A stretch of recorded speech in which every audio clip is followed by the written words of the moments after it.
New project. A 220 spray coupe. Purchased this last year. Never got around to working on it.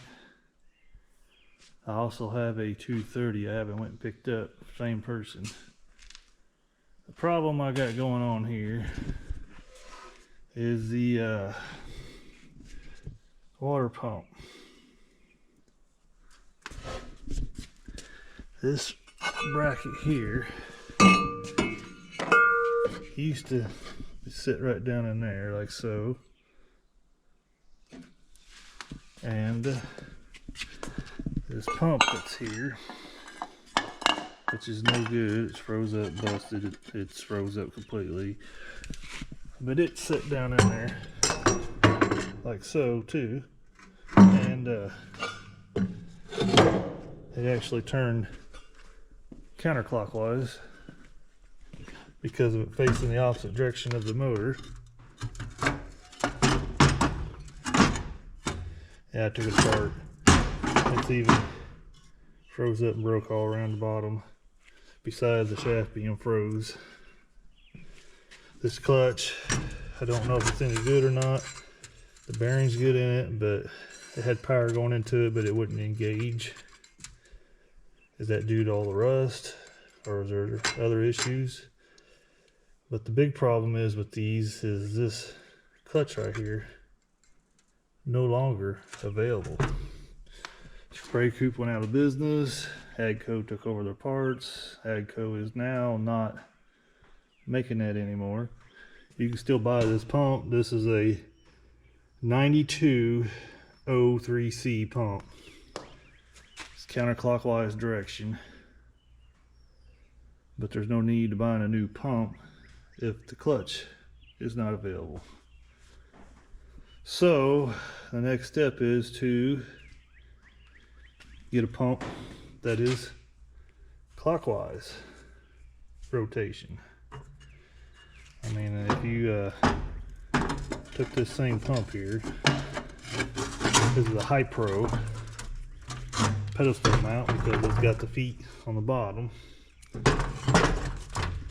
As you can see though, the rotation here on this counterclockwise one would rotate around and come out, versus this one here goes the other direction. So what I am doing to make that work, of course, it is this piece here that the old pump mounted onto. I cut it out of there, and then down in here, which I see my lights making wavy signs, but there's this bracket down in here. I'm trying to get some light, make it work better. This bracket was not there. I cut this off. You already had a crack in it, so I welded it. It's not the greatest. My welder don't get hot enough. It's just 110.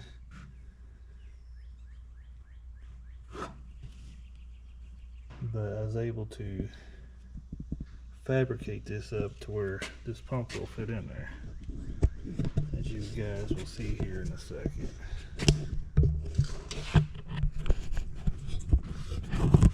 Set you guys up here.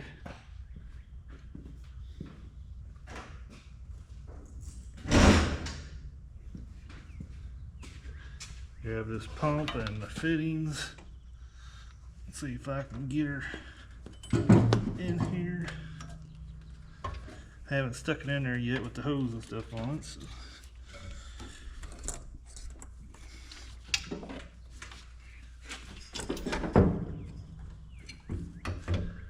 Let's see how this is going to work.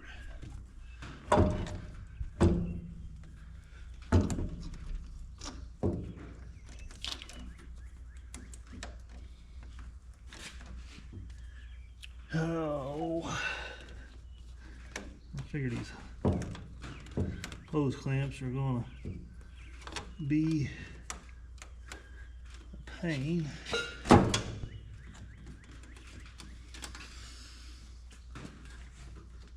Just getting the hoses on the fittings is going to be a pain.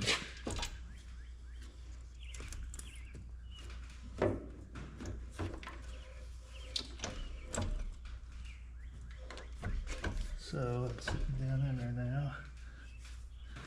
Looks like I got some more moving fittings around here to get her to fit in there better. All right, it's down in there. I'll grab this belt.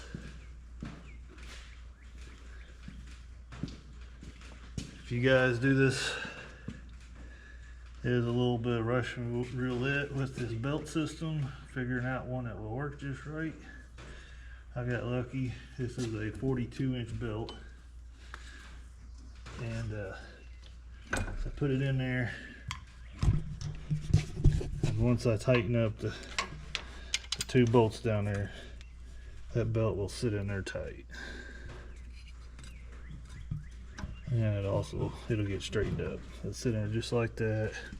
I got a bracket over here to put back in on this part of it. That'll all sit up there.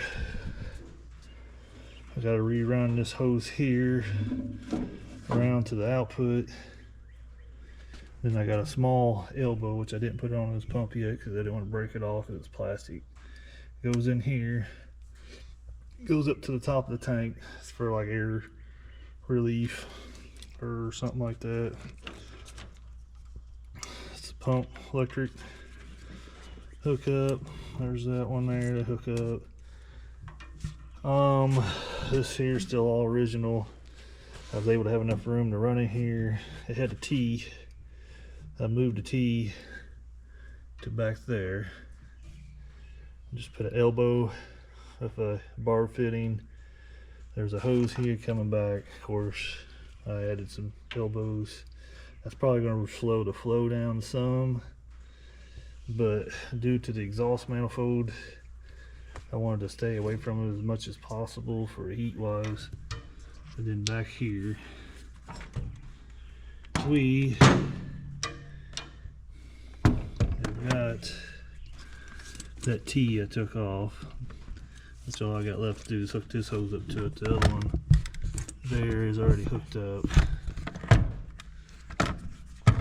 And then that will all be fixed. Next step up here though is this governor and stuff. This bracket holds the governor on.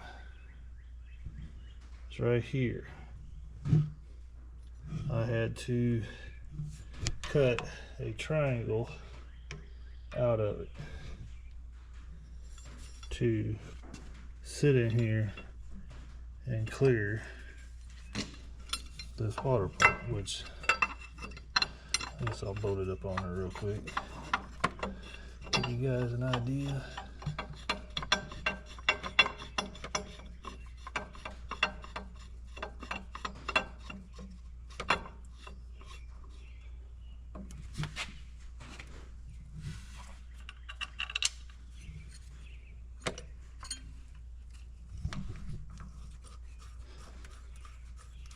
Still getting used to the one-hand operation.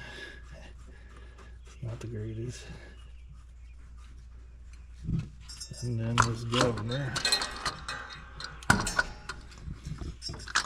it will sit back in there.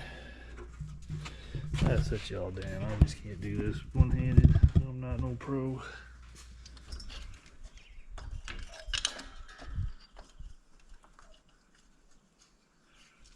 I still got to tighten that pump up, but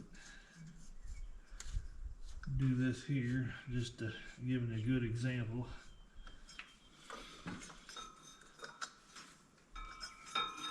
Around there,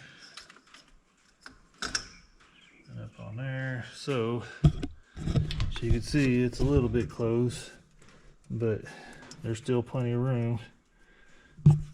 Everything is on there, and this is going to work awesome.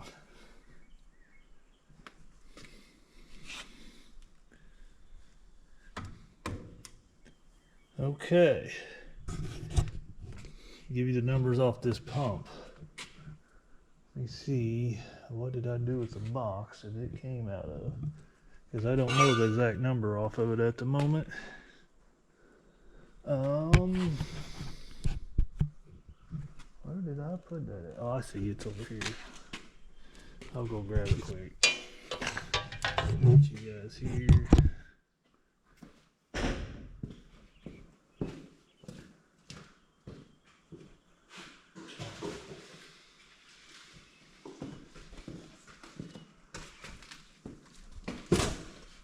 All right, part number off the pump.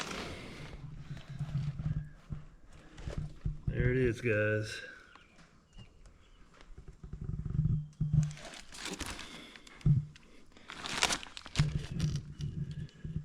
Here's my paperwork on it for parts in the future.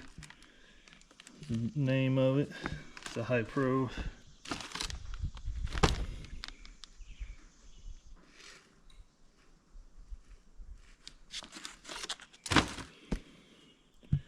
That's all there is to it.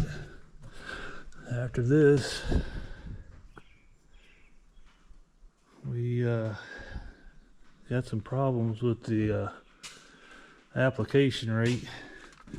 I have no power to it for some reason at the moment, but I haven't got that far. So there could be some more videos on that, not for sure yet. With the rate controller up here.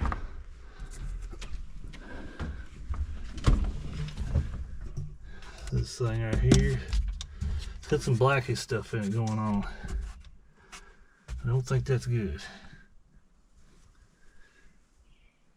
But anyway, I've got, like I said, I've got a 232 that also works. So I'll take two and make one for the time being to get the stuff sprayed today.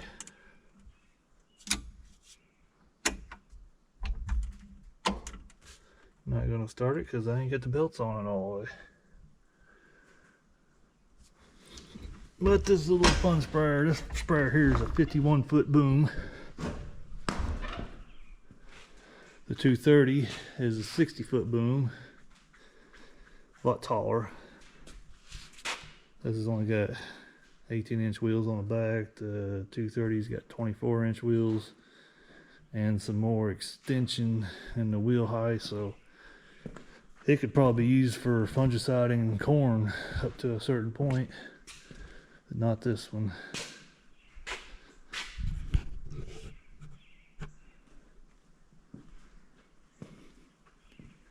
And then we'll be using these foam markers, which right now is not hooked up. It got broke off, but plan on putting a 90-degree fitting on there and some kind of can deal on to make it drop the foam balls, so I know where I'm in and out at. I still gotta get an actual real battery that will fit in that little hole. This right now is just working procedures.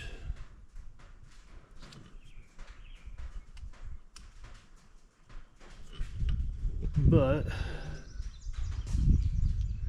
guys, I believe this is going to be a wrap on this one. Not much more to show.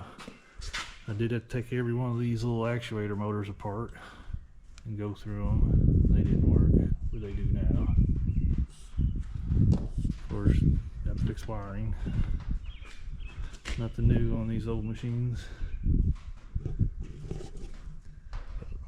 Until next time, that'll be it. If you like what you're seeing, thinking that this would have been a little bit of informational, considering these parts are no longer available, so you have to fabricate to make it work. All I used down there was a 3-inch by 6-inch 3/8 quarter plate and drilled holes in it, welded it to the bracket for the hydraulic pump is mounted to run this water pump. And as you can see, there is enough room for it to work. Until next time, that is it.